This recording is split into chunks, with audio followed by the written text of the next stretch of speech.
Bonjour et bienvenue dans Inspirationnel, le podcast pour s'aimer et vibrer sa vie. Je m'appelle Alexandra, je suis coach de vie certifiée, entrepreneuse et fondatrice d'Alexandra K. J'accompagne les femmes à retrouver confiance, équilibre et épanouissement. Je suis convaincue que nous avons toutes et tous droit au bonheur et qu'un simple déclic peut rallumer la lumière en nous. Ma mission ? Éveiller les consciences et guider celles qui se sentent éteintes vers plus d'amour et de clarté intérieure. Dans ce podcast, je vous partage chaque semaine des outils et des réflexions autour de l'amour de soi et de la reconnexion à soi pour vous aider à avancer avec authenticité et sérénité. Et une fois par mois, une experte viendra enrichir notre voyage avec son regard éclairé. Alors, prête à rayonner ? Installez-vous confortablement, l'épisode commence maintenant. Bonne écoute! Bonjour et bienvenue dans ce tout nouvel épisode d'Inspirationnel.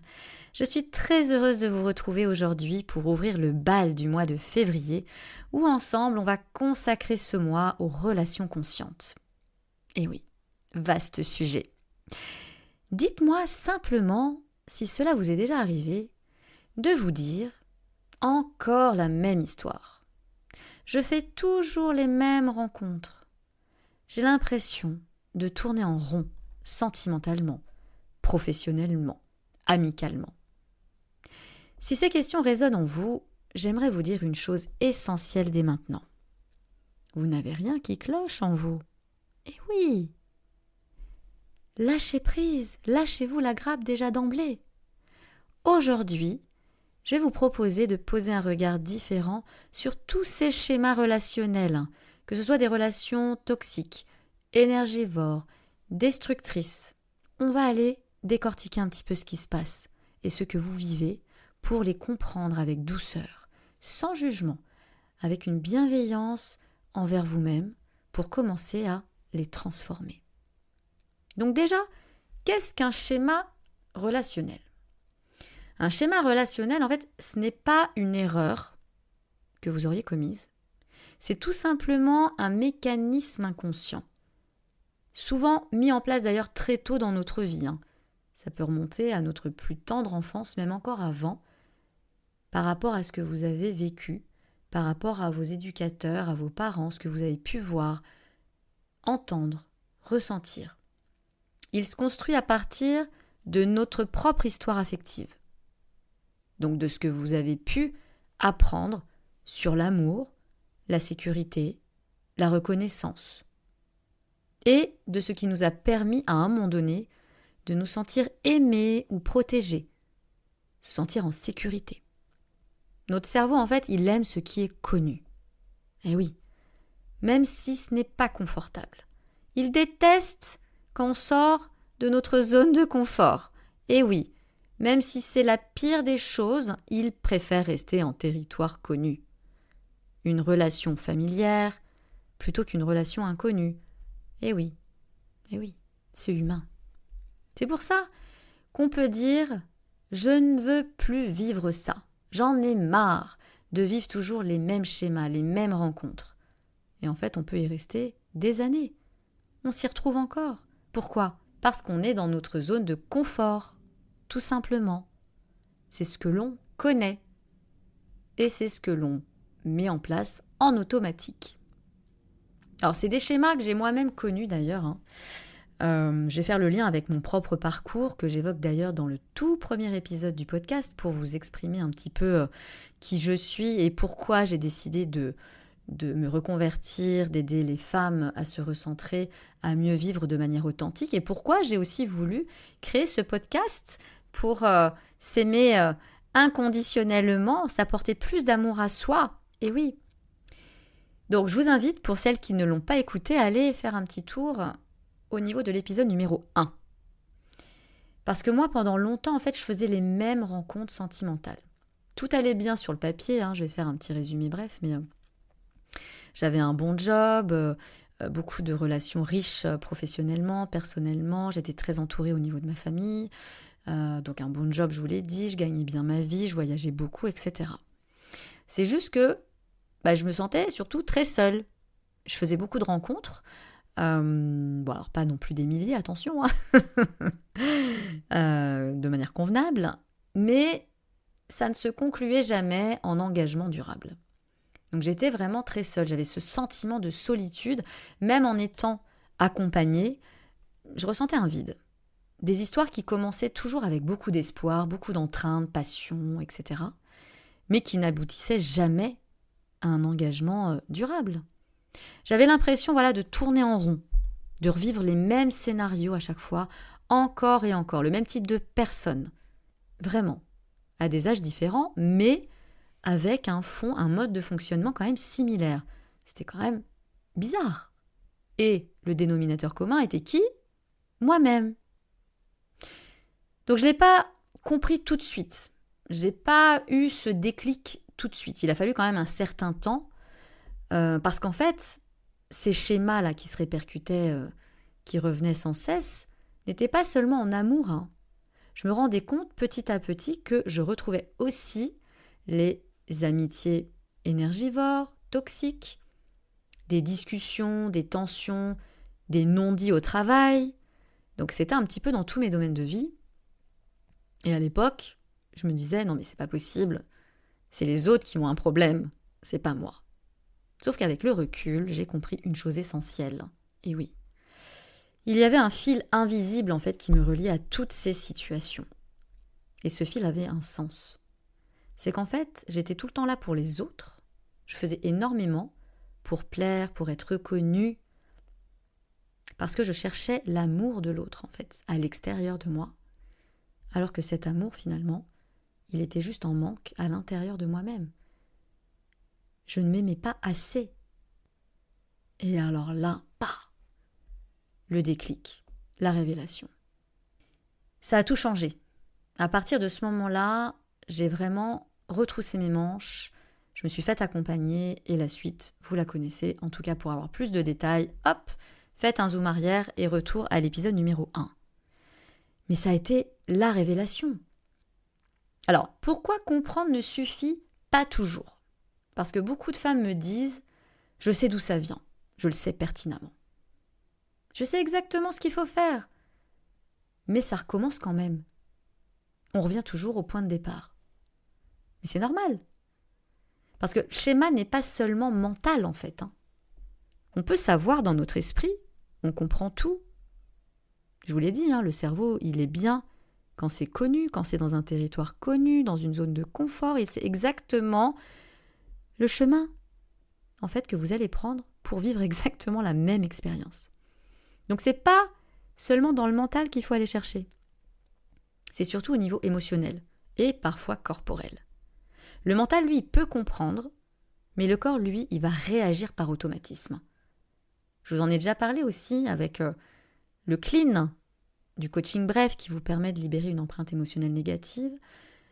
Ou si vous êtes dans l'inconscience, dans votre mental, d'une situation récurrente que vous faites à chaque fois, le corps, lui, va réagir.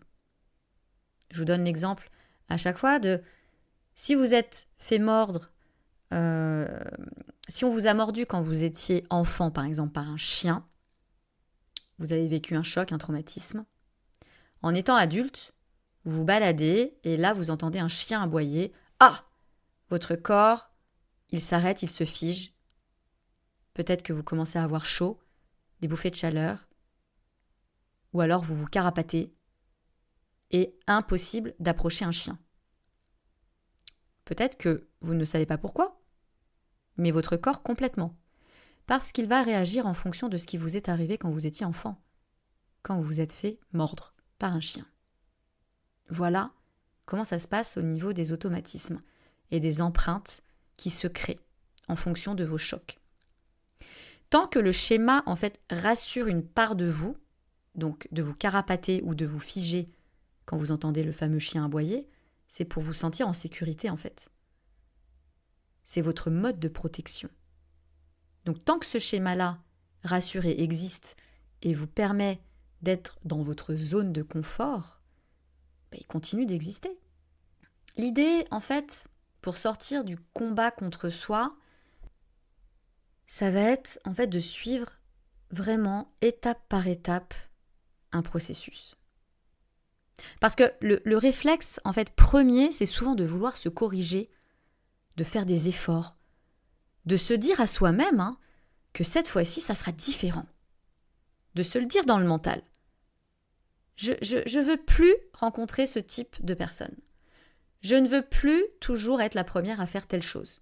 Je ne veux plus tout le temps qu'on me dérange et que du coup, j'arrête ce que je suis en train de faire. Sortir d'un schéma ne passe pas par la force, mais vraiment par la conscience. Quand vous prenez conscience, je vous ai parlé de mon déclic, du déclencheur qui a été une évidence, une révélation. À partir de ce moment-là, j'ai compris et du coup, j'ai accepté. J'ai dit « ok » à mon corps. J'ai tout relâché, la pression. Et ensuite, j'ai travaillé pour avoir un alignement tête-cœur-corps et faire comprendre à mon mental ce que j'avais envie de faire, prendre soin de mon cœur et dire à mon corps que j'acceptais la situation et ce que je voulais en faire. Et ça change tout. L'idée, c'est de pouvoir se demander en conscience, d'avoir cette capacité-là à prendre du temps et à répondre tout simplement à des questions que je vais vous poser maintenant, qui sont quand même ultra puissantes. Si vous vivez un schéma récurrent de quelque chose de toxique que vous ne voulez plus en conscience déjà dans votre mental, mais que vous n'arrivez pas à faire bouger, à sortir de cette roue de hamster, déjà, demandez-vous qu'est-ce que ce schéma vient nourrir ? Qu'est-ce qu'il vient m'apporter là ? Il vient répondre à quoi ? À quel besoin ? Quel manque ?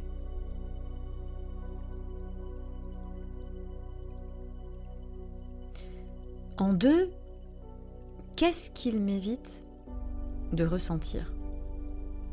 Si je continue à faire ce que je fais, je sais pertinemment que c'est pas bon pour moi parce que c'est un schéma destructeur. Je veux en sortir de ce schéma-là, mais en même temps, peut-être qu'il me fait du bien et il m'évite de ressentir quelque chose. Et ce quelque chose, qu'est-ce que c'est ?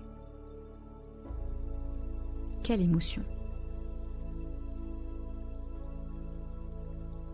Et enfin, qu'est-ce qu'il protège en moi ?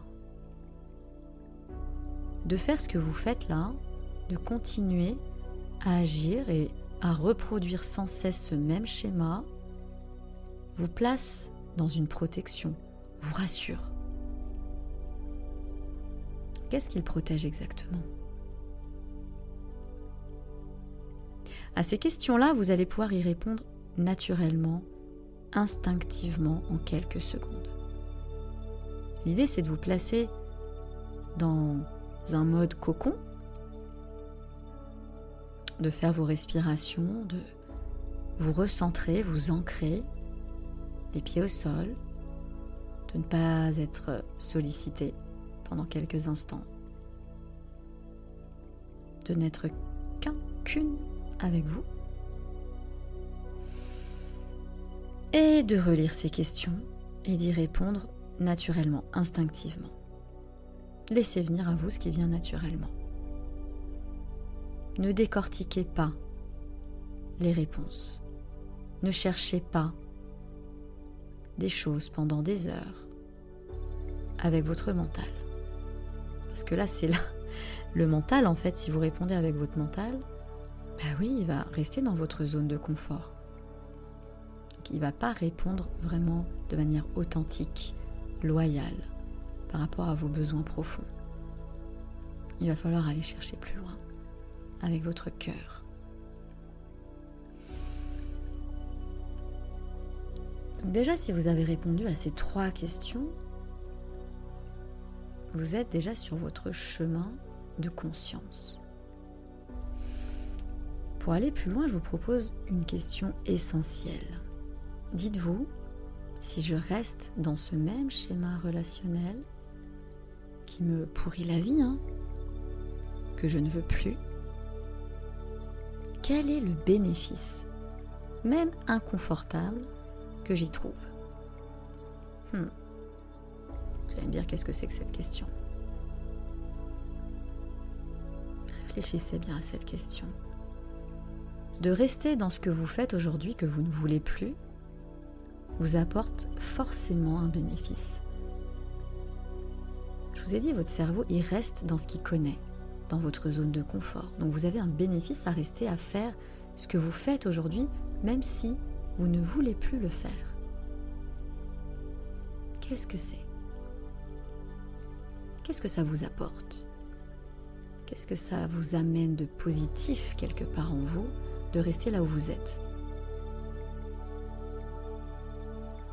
C'est de prendre quelques instants avec vous-même et d'y répondre encore une fois de manière très authentique, très sincère, loyale avec vous-même.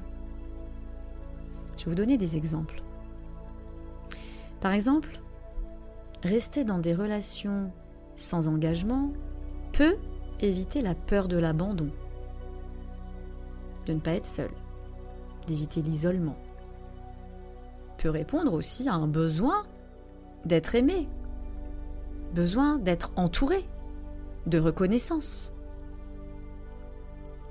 Donner beaucoup aussi peut donner l'illusion à soi-même d'être indispensable, de répondre à son besoin d'être utile, de servir à quelque chose.